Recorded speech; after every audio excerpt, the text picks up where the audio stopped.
Oh, good morning, protege. Of course, good afternoon to my wonderful 8th period class. Hey, I hope this direct instructional Zoomcast finds you well. So this is going to be my direct instruction for Friday. We are well into the month of November 5th, 2021. Let's get into it, shall we? You guys know the drill. So I'm going to share my screen with everybody. At this point, everybody should have the following materials on your desk. Your assignment book should be wide open, folded over so I can check it. Blue or black pen, multiple colored highlighters, correctable tape, both of which you really don't need until the end of the Zoomcast. What I want you to do is focus, listen, take really good copious notes in your ISNs on the Zoomcast, not just the bullet notes, but also the oral note taking as well. We have to really start working on that because you're going to have more questions that will be generated through oral note taking. You need to work on that really important skill, okay? And then when you're done with the Zoomcast, then you can go and clean up and highlight your work. All right. So make certain on the right side of the next clean sheet of paper, you should have already dated your notes again for today. It's November 5th, 2021. And topic heading, you can copy it right off of my laptop screen. You're going to write down causes of the Great Depression. So again, I know I've been saying this since the beginning of the year. The beauty of these Zoomcasts, again, is I love the fact that you are working at your own pace. You are only in competition with you. I have the opportunity then to really circulate around the room, monitor your progress in the Zoomcast, monitor your note taking, and most importantly, if there's something you don't understand, raise your hand, ask me. That's why I'm there. This is a really good time to receive additional clarification. All right, so before we get back into, of course, the Great Depression factors, I want to dovetail back to this graph that you focused on with my last Zoomcast. And you were asked to write a reflection on it for me. This, of course, again, was a graph. It's the 1929 crash using S&P 500 data. Now, again, the Standards and Poor's, this is the way you're evaluating the value of stocks. It's one measure, okay? Part of the, again, the Dow Jones Industrial Average. So I ask you to take a good look at this graph and reflect on it. It's broken down by months, June, December, 1926, all the way through 1932, and to write down any inferences that could be made. Trust me, you're going to probably see this graph on the next progress/mastery check, and you're going to probably see it on the next unit exam, focusing primarily on the Great Depression. So what you should have picked up in terms of this graph was, of course, here's Black Tuesday, when over 16 million shares of stocks were basically sold for nothing, pennies on the dollar. People had lost their entire fortunes because they invested everything in the stock market. But here's the question I have. When did the stock market reach rock bottom?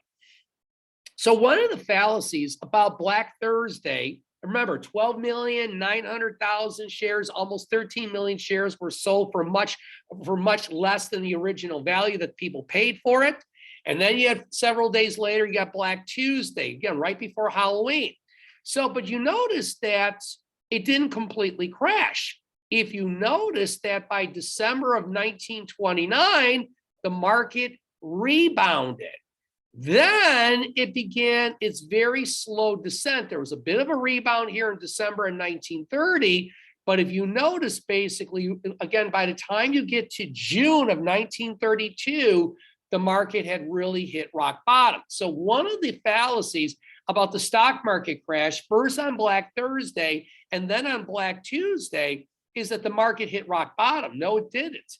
In actuality, if people could have just held on to their stocks, the stocks did rebound in terms of value. But remember, a lot of people were investing all their money in the stock market. The loans suddenly were being called in by the banks. The banks can call a loan anytime they want. And people were panicking because they couldn't pay back those loans. So that's why they were so willing to sell those shares for a lesser value, which basically helped the market continue this downslide. So by the time you get to June of 1932, the United States stock market, the stock exchange, the S&P 500 under the Dow Jones Industrial Average had hit rock bottom. So what are we going to do about it? All right. Okay, factor number 2, write this down. So this is the second big factor of the Great Depression. So factor number 1's got to be the stock market crash. It has to be. Without the stock market crashing, we don't go into a Great Depression. Maybe we go into a smaller depression, capital D, but not the Great Depression, capital G and capital D. But there were other factors that contribute to the Great Depression besides the stock market crashing. So for example, by 1927, Americans were cutting back on saving their money, something that their parents and their grandparents were really good at. In Slovak, as I said, my grandmother on my mom's side of the family was from Slovakia. And as a kid, I didn't speak Slovak, but we always knew what the word szanovac means. And in Slovak, szanovac means you have to save your money because you got to pay your bills. You never know when things are coming up. So why was this important? Here we go. So number 1, people said, why do I have to invest? Why do I need to save my money? Just keep investing in the stock market.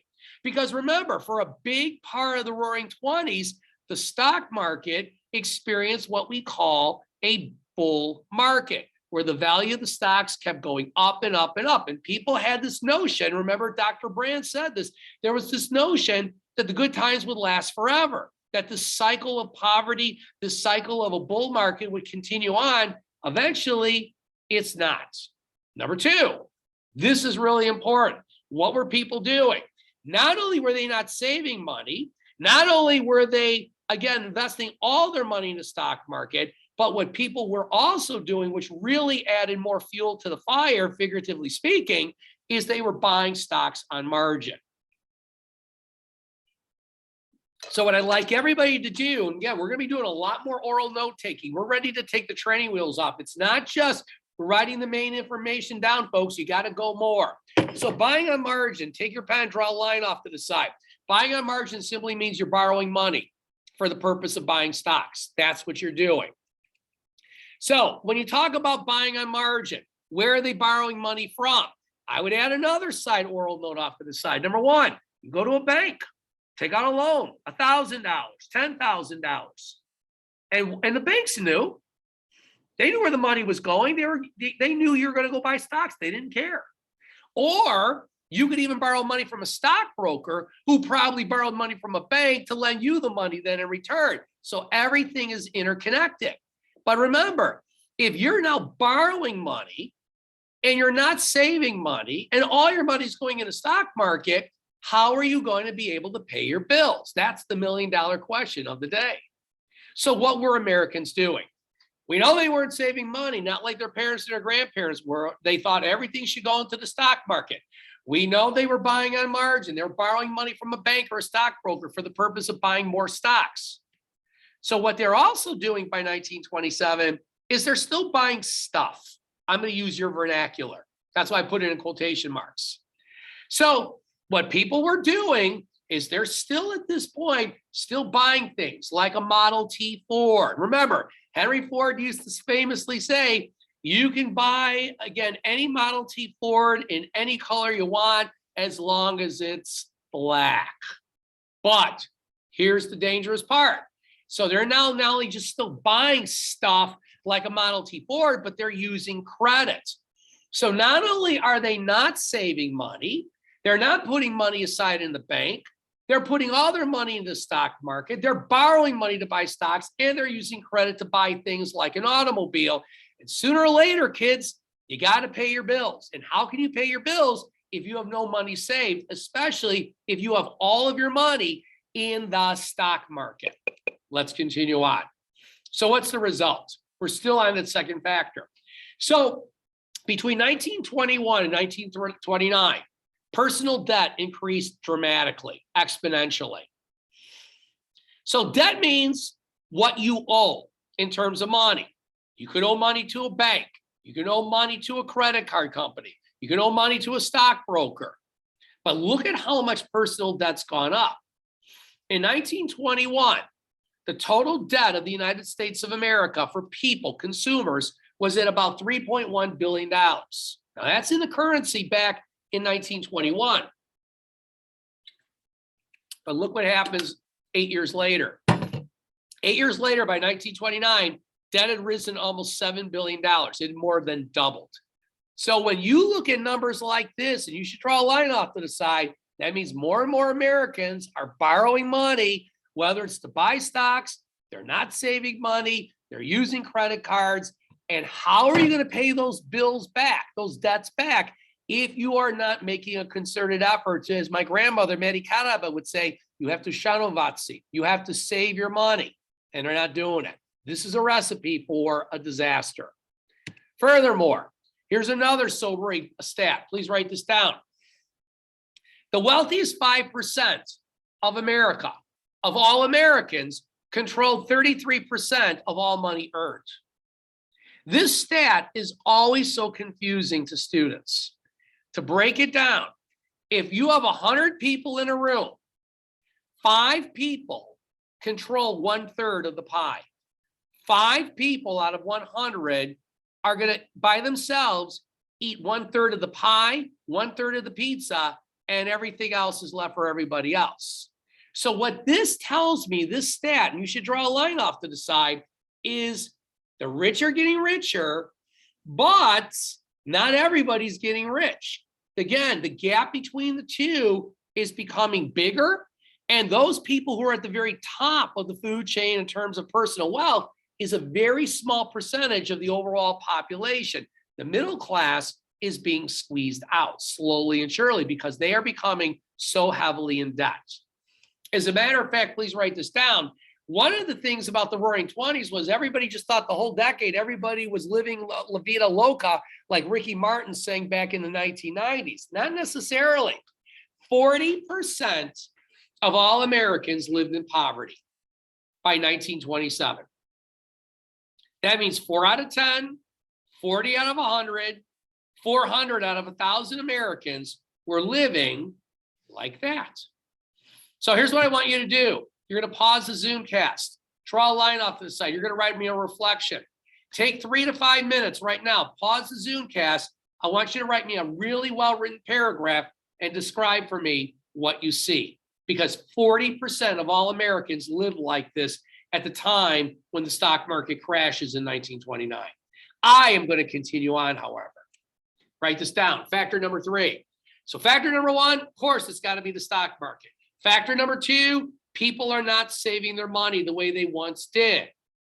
Factor number 3, because for most of the decade, the stock market had been doing so splendidly well because we were experiencing what we call a bull market, where the value of stocks keeps rising exponentially. And as a result, more people are investing in the stock market. More companies have gone public, becoming corporations. So they're depending on people buying shares or stocks in their company so they have extra capital to continue to reinvest in their company, their corporation.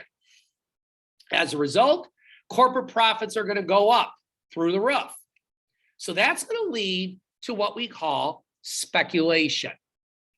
Speculation is your third big factor of the Great Depression.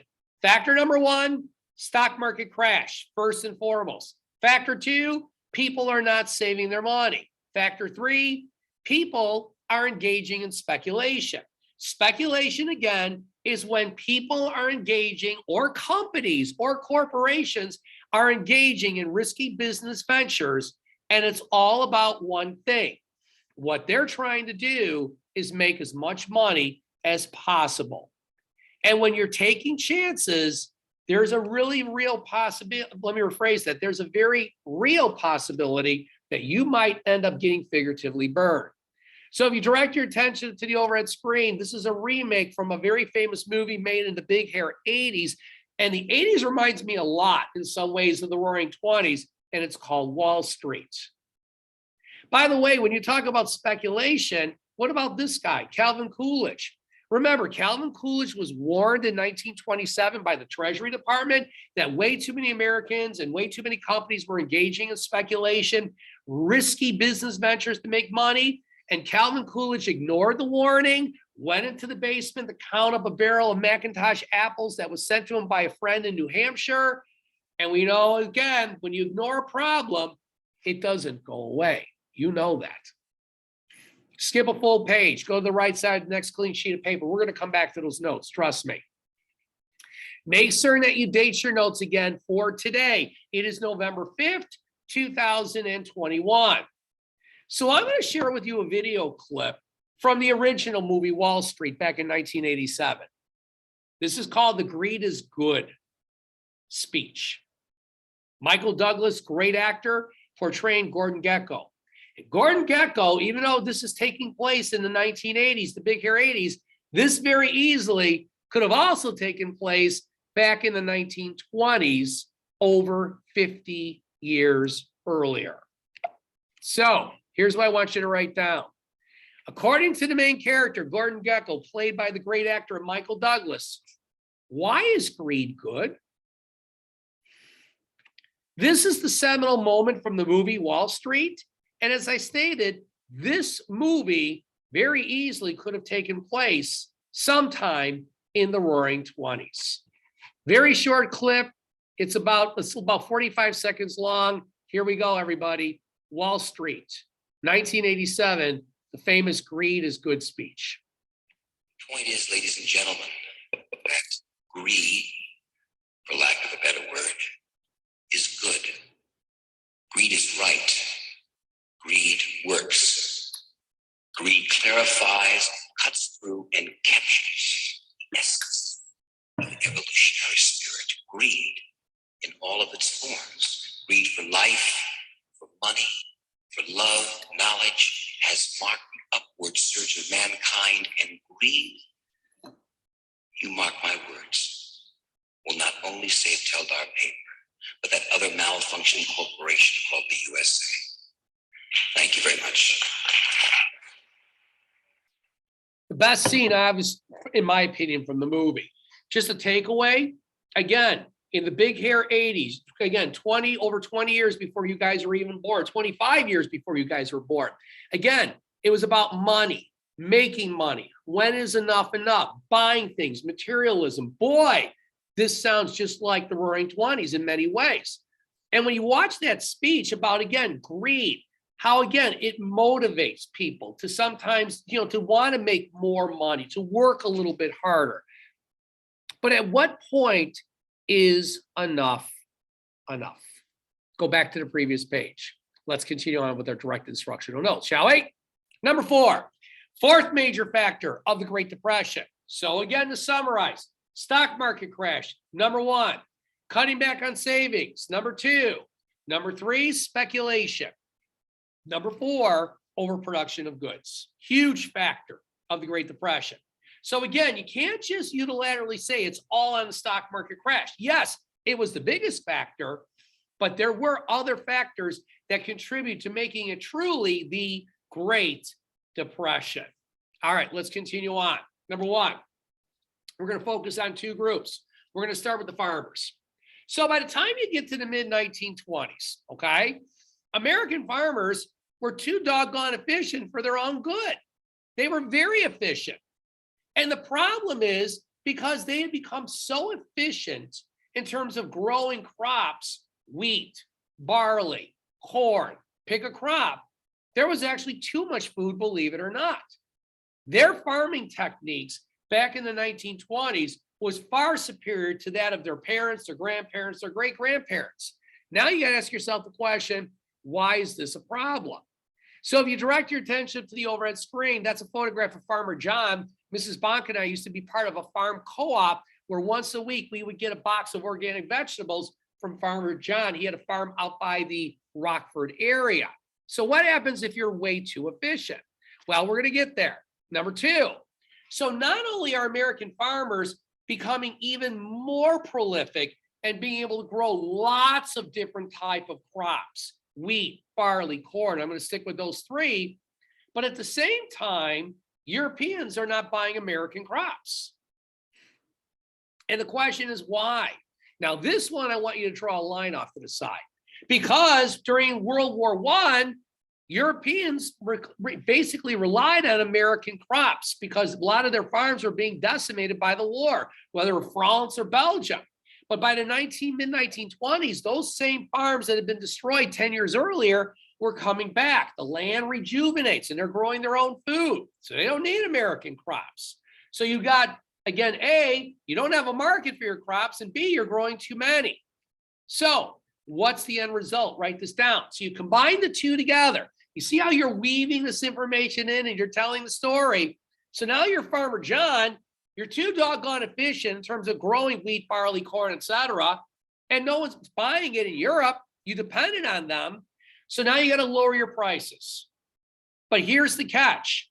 A farmer makes money. And this is why you want to add this as a little side oral note. A farmer makes money by whatever they sell their produce for, or as Calvin Coolidge would say, that means produce. So if you're expecting to sell that wheat for, let's just say, $1 a bushel, and now you're selling it for 75 cents a bushel or 50 cents a bushel, that means you're losing money. And Farmer John has bills to pay just like everybody else. So that takes me to my next point. So as American farmers are lowering their prices, that means they're not making the kind of money they were, especially during the war years, 1914, 15, 16, 17, 18. So now suddenly, instead of selling that bushel of wheat for $1 a bushel, and you were still making money on that, now you're selling it for 50 cents a bushel, 25 cents a bushel. So why is this a problem? And again, draw a line off to the side. How are you going to be able to pay your bills if you're not making the kind of money you once were? That's a problem. Now, still on overproduction. Talk about American farmers producing too many goods. And now we're going to shift gears and talk about the factories. They're guilty of the same thing. American factories are too doggone efficient, just like American farmers. We're good at being efficient. We learn from the best, Henry Ford. And again, American factories are producing way too many goods. Now, why are they doing that? Because number one, same thing as the farmers, better efficiency. The farmers have much better farming strategies and techniques as compared to their ancestors did 50, 100, 150 years earlier. Factory work owners had also been following Henry Ford's model of efficiency. They also were becoming more efficient.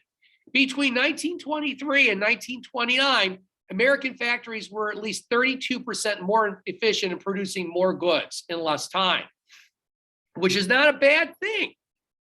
But that's going to open up Pandora's box. Because remember, the more goods you're producing, the more money you make. Now, that's a good thing. But here's the problem with overproduction. This is all under the supposition there's going to be somebody there to buy your goods. And if not everybody's buying all these automobiles from Henry Ford, and if you direct your attention to the overhead screen, this is a photograph of an assembly line outside of Detroit, Michigan. If you're producing all these cars, and now suddenly people are saying, I mean, how many cars do you need? How many vacuum cleaners do you need? You only need one. You don't need to buy one every year. So that takes me to number 5. So again, to recap, you've got number 1, you have the stock market crash. Number 2, people are not saving their money. Number 3, they're engaging in speculation, risky business ventures to make money. Number 4, they're producing too many goods. Now we're up to factor number 5. And this is going to be the flip side to overproduction. So at the same time that American farmers and American factory owners are producing more goods and growing more crops than ever before, the problem is now you not only have way too many goods being produced, how many cars do you need? How many vacuum cleaners do you need? You don't need to buy a new vacuum cleaner every year or a refrigerator.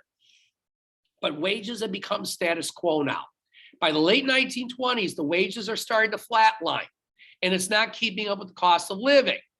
So you're depending on every year making at least a 3% increase in your wages. Now you're not.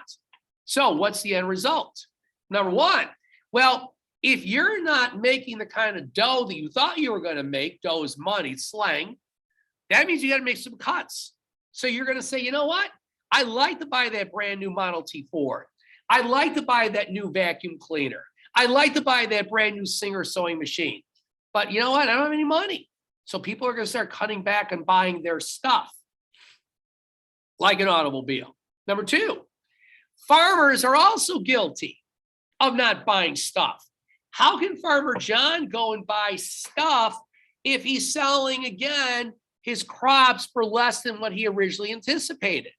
How's he going to pay his bills? So what's the end result of this? As American workers and farmers cut back on their spending of buying things, buying stuff, now you have the opposite of overproduction. So overproduction is your fourth factor. Underconsumption is your fifth. Overproduction means you have too many goods being produced. Underconsumption simply means, and you should draw a line off to the side to add this as a side note, you don't have enough people out there, enough consumers to buy your product, to buy your produce, as former President Calvin Coolidge would say. So now you're Henry Ford and you have a dilemma. You produce too many goods, too many cars, that's overproduction. And now there aren't enough people to buy your product, your Model T Ford. Get any color you want as long as it's black. So now we're going to go to factor number 6. So again, to recap, stock market crash, cutting back on saving, speculation, overproduction, underconsumption, the flip side. Overproduction, too many goods being produced, underconsumption, not enough people out there to buy them. So now what's the end result? So your sixth factor, what it really does is it kind of combines overproduction and underconsumption. They really kind of go hand in hand, even though one's the opposite of the other. But you put them together and that gives you the sixth factor. So here's what happens. Number one, because factories are producing too many goods, that's overproduction. Number two, at the same time, there aren't enough consumers out there to buy those goods. So if I'm Henry Ford and I have this warehouse of all these Model T Fords and they're just sitting there collecting dust, I got to do something. I'm not making the kind of money I once was. So what do the factories start to do? They now begin to lay off workers, and that leads to higher unemployment. Number two, then you got the farmers. Now the farmers can't pay their bills because they're not making the kind of money they once were. And by the way, let's go back for just a moment. Let me want to finish this one point about higher unemployment. Draw a line off to the side. If you're not working, you're not going to be spending money. There is no safety net in the 1920s and 1929.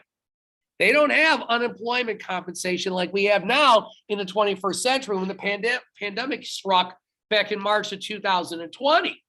In those days, you don't work, you don't make money. You don't make money, you don't eat. You don't have time or you don't have the money to go and buy something. So as a result, as unemployment starts to creep up again, with more and more people not working, that means more and more people are not buying goods, which means more and more people are going to be unemployed. They're going to be let go too. It's a vicious circle. Now let's get back to the farmers. So now we got the farmers. They can't pay their bills. They got bills like everybody else. But now they're selling that bushel of wheat instead of for $1 a bushel. Now they're selling it for $0.25 a bushel. And the bills are coming in. So what happens? Farmers experience the dirtiest word in their vocabulary. Don't ever say this word around a farmer. It's their swear word, and it's called foreclosure. We can say it. So what's a foreclosure? I want you to draw a line off to the side. We're going to do a reflection. Ladies and gentlemen, I want you to, at this point, you're going to pause the Zoomcast. Take 3 minutes, draw a line off to the side, describe this photograph, because this photograph is a great example of a foreclosure. You're going to see a lot of foreclosures of farms in the late 1920s, early 1930s. So again, pause the Zoomcast, 3 minutes, write your reflection off to the side. I, however, am going to continue on. And then finally, the last major factor of the Great Depression. So again, let's recap one more time. Stock market crash, number one. Cutting back on saving, number two. Engaging in speculation, risky business practices, number three. Overproduction of goods, number four. Underconsumption of goods, not enough people out there to buy it, 5. 6, you combine overproduction and underconsumption, it leads to higher unemployment, which means more people are not working, not making money, not buying things, which leads to higher unemployment. It's a vicious circle. And then you have the 7th and final factor of the Great Depression, and it's the failure of the banking system. So in order to understand the failure of the banking system, I want you to write this down. So the failure of the banking system in the United States is absolutely tied into the stock market. They are mutually inclusive. One impacts the other. So again, in order to understand how our banking system failed, you have to go back to, again, the beginning of the decade. And for most of the decade, not all of it, but most of the decade, America experienced a bull market. That meant the value of the stocks kept going up and up and up. So that's why people were willing to put all their money into the stock market. People cut back on their savings. You see how I'm weaving these factors together now? And in addition, here's the end result. As a result of the fact that the stock market was doing so well and people decided to stop putting as much money into the bank, they're not saving the way their parents and grandparents did, more and more Americans are buying on margin. More and more Americans are borrowing money from a bank in order to buy more stocks, which is a very dangerous thing to do. So this all works fine and dandy as long as the stock market is doing well. But as you know, by October of 1929, first Black Thursday, over 12 million, almost 13 million shares of stocks were sold or dumped for much less than the original value. And then several days later, Black Tuesday, now you're looking at over 16 million shares were basically sold for pennies. So now that the United States is experiencing what we call a bear market, again, I think it's only appropriate we reference former Bear quarterback Jay Cutler, whatever, Jay, as he would say. Well, now we got a problem. So number one, I want to tie together the banking system and the stock market. So the banks were willingly giving out loans to people. They knew where the loans were going to buy stock. But now suddenly you borrow $1,000, $5,000, $10,000 for the purpose of buying stocks. That's called buying on margin. The bank can call their loan anytime they want. There's no set time frame like with a mortgage today. So the bank shows up at your door and knocking and say, I need that $10,000 you borrowed. But now you're saying to your bank, but wait a minute, I can't pay it back. I haven't been saving any money. I put all the money in the stock market and the stock market's value has gone down dramatically. Number two, so now you've got the borrowers who are unwilling, or let me rephrase that, not unwilling, unable to repay their debts to either a stockbroker or a bank. Then you got the stockbrokers who are kind of caught in the middle. They were often borrowing money not only for themselves, but to lend other people money. They can't repay their loans back to the banks. Remember, that was one of the warning signs.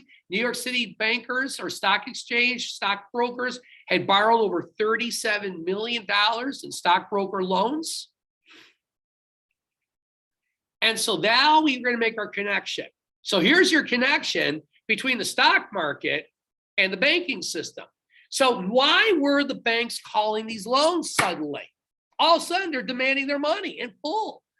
Because now the banks realize by giving out all these loans and the loans are being called, but no one's paying back, how can the bank then repay their depositors who want their money? They want to withdraw money. And the banks are saying, but wait a minute, I was counting on the money I lent to Mr. Bonk, who was buying stocks on margin. But Mr. Bonk can't repay it back. So now you've got Mr. Fisk, who simply did not play the stock market, but had money in the bank. And he says, I want to withdraw $500. And the bank is saying, I'm not, Mr. Fisk, I can't give it to you. And so you see how this is all connected. It's not just the failure of the banking system. So it's even, again, how the banking system's tied in with the stock market. And now even people who are not in the stock market are going to be impacted by the stock market. Even people that just put their money in the bank. So what's the end result? Remember how foreclosure is a dirty word with farmers? Here's a dirty word for consumers in 1929, and it's called bank runs. And that will lead to what we call bank closures. So once again, I would like everybody to do me a favor, pause the Zoomcast. I want you to take about 3 minutes right now. And what I want you to do is I want you to go and write for me a paragraph describing what is transpiring in October of 1929 at the American Union Bank. And a clue is a bank run, which will ultimately lead to a bank closure. All right, finally, ladies and gentlemen, one more thing we need to do. I want you to skip a full page. I want you to go to the right side of the next clean sheet of paper. Make certain that you date your notes again for today. It is, of course, November 5th, 2021. And I want you to write down for me guide questions bank run. So here's what I'm going to do. I'm going to provide you some guide questions on a very famous movie that was made in the 1940s. It was called It's a Wonderful Life. And one of the great scenes from It's a Wonderful Life is called the bank run scene. So I want to share the scene with you so you get an understanding, a better essence, the zeitgeist of what a bank run was. So I want you to write these guide questions down. I'm going to go through these fairly quickly. So remember, if I'm going too fast, pause the Zoomcast to give yourself a chance to write these guide questions down. You are going to see this on the next assessment and on the unit exam. All right, here we go. Guide question number 1. So what caused the bank run at the Bailey Building and Loan? This is going to make more sense when we get into the actual video clip. Buildings and loans were similar to banks, but it was more about you would put money into a building and loan, and the building and loans main thing was providing people loans not to buy stocks in the stock market, but to buy a house. It ties in with the housing market, building and loan. Skip a line or two. Number 2, I want you to describe for me the mood of the people involved in the bank run. Skip a line or two. Number 3, so the hero in this movie is a gentleman by the name of George Bailey. So I want you to tell me, and you'll know who George Bailey is, you'll figure it out when you watch the clip. How did George Bailey resolve the bank run? This bank run very literally could have shut down the Bailey Building and Loan. And if that happens, everybody who had money in the Bailey Building and Loan would have lost everything. So when those folks were, again, standing in line at that bank that photograph you wrote a reflection on, and the bank closed its doors and said, we're done, that means any money you had in that bank was lost. Even if you never played the stock market, you would have lost all your life savings, whether it's $5 or it's $100,000. Next guide question. How much money did George have when the Bailey Building and Loan finally closed its doors at the end of the day? So ladies and gentlemen, this video clip's a little lengthier. It's about 6 minutes and 43 seconds long. Phenomenal scene. Kids, you really encapsulates the essence of the frightening nature of a bank run, which could lead to a bank closure. So this is It's a Wonderful Life. Enjoy. Don't look now, but there's something funny going on over there at the bank, George. I've never really seen one, but that's got all the earmarks of being a run. Hey, lady, you got any money in the bank? You better hurry. George, let's not stop. Let's go. A minute there. Uh-oh. Please, let's not stop, I'll George. be back in a minute.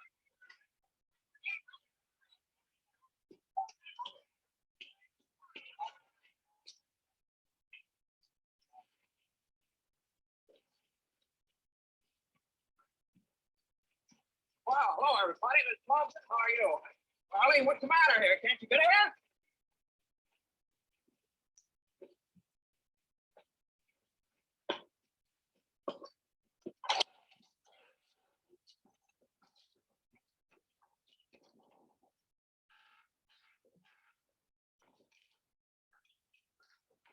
This is Uncle Billy, a holiday? Come on in, everybody. That's right. Let's come on in. God, Jimmy. Now, look, why don't you all sit down? Here, there are a lot of seats over there. Make yourself at home. George, can I see you a minute? Oh, I just did what they said you left. This is a pickle, George. This is a pickle. All right, now what happened? How did it start? Well, how does a thing like this ever start? All I know is the bank called our loan plan. About an hour ago, I handled all our cash. All of it. Every cent of it, and it still was less than we owed. Holy mackerel. And then I got scared, George, and closed the doors. The whole town's going crazy. Yeah, hello? George, it's Potter. Hello? George, there is a rumor around town that you closed your doors. Is that true? Oh, well, I'm very glad to hear that. George, are you all right? Do you need any police? Police? What for? Well, mobs get pretty ugly sometimes, you know. George, I am going all out to help in this crisis. I have just guaranteed the bank sufficient funds to meet their needs. They will close up for a week and then reopen. Just took over the bank. I may lose a fortune, but I am willing to guarantee your people too. Just tell them to bring their shares over here, and I will pay 50 cents on the dollar. Oh, you never miss a trick, do you, Potter? Or you're gonna miss this one. If you close your doors before 6 p.m., you will never reopen.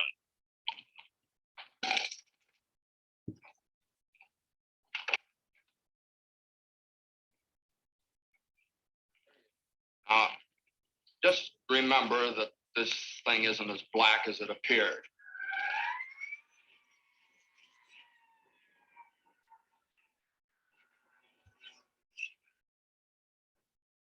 I have some news for you, folks. I was just talking to old man Potter, and he's guaranteed cash payments to the bank. The bank's going to reopen next week. But George, I got my money here. Did he guarantee this place? Well, no, Charlie, I didn't even ask him. We don't need Potter over here. And I'll take mine now. No, but you're